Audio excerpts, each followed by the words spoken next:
Salzo Galactica. These are the end caps to the end of the landing bay, and they are solid. So I took a drilled 3 holes on each side, and trying to get them all hollowed out so you can see inside the landing bay once I get that on. And I drilled the 3 holes. And next up, I'm going to go in with a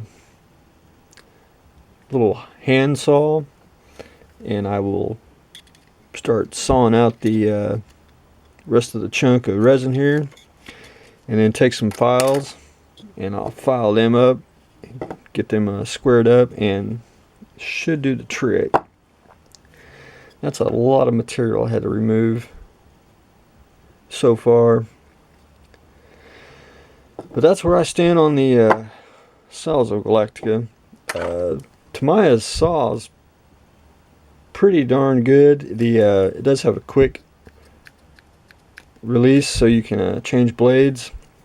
My only complaint with Tamiya saws, I think they really should be a little bit shorter, because they're with any hobby knife saws, the blade's always flexible, so when you cut, you start getting a curve in it. But it is what it is, and that's the game plan so far on that.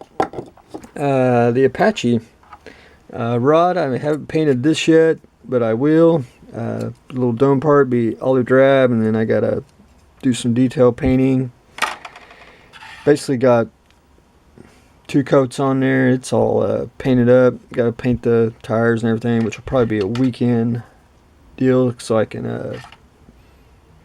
do the shading and some filtering and detail painting. I did get the canopy mask, got it painted olive drab, and once I get the cockpit painted in the figures, and I'll get that on there and do a little touch up. And I couldn't leave it alone. Gorgo is really a fantastic kit. It's very simple to build. There ain't really nothing to it. There's a couple of seams. It ain't no big deal. Nothing little putty won't fix.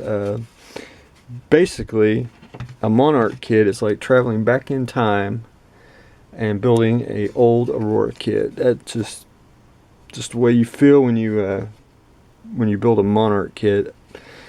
As you can see, I added a little bit of putty on a few places. It's where I had a few seams. I didn't get the chest all the way in, and he had a little seam on his arm. My only complaint with the kit, and it ain't really a complaint, it's just needs to be done, the tail being flush with the body. There's a little bit of a gap, and what I did so far was take some red putty, got that on, sanded it down, knocked the highlights off. Now I'm going to go back in with Avies and do a little bead, and I'll take a toothpick and I'll just start resculpting some of the scales right here and everything. There's a few little gaps which Avies will take care of, and that's like right there with the jaw. And you can see right there about where the ear is. You can use putty or Avies. It's just minute, and that's basically all it needs. And I like to blend the legs to the main body. You can see, like right about here, it should be a little bit more smoother, but really, all in all, really great kit. I mean, it don't take no time at all to get them together, and a great subject. The base, basically you get 2 buildings, come in 4 pieces. If you look, they got interlocking keys, so they don't snap. They actually just fit really good. And once I get the base glued on, really and secured. I want to go back in with I'll probably shoot a little primer on, and then I'll go in and go down the end of the driveway and get some gravel and some little fine sand, and just make a little debris and fit it everywhere. Just blend everything in. I think that'll make it pop. Really a great kit. And I mean, Gorgo, he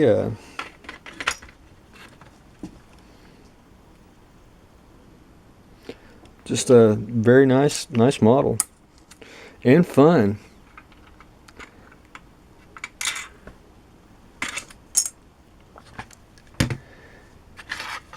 So hopefully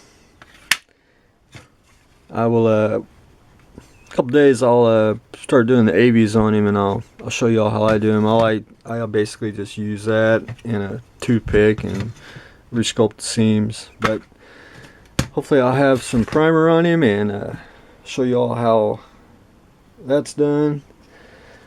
Hopefully get some more painting done on the Apache, and trying to psych myself up, get them all cut out. Well, stay tuned for the next one.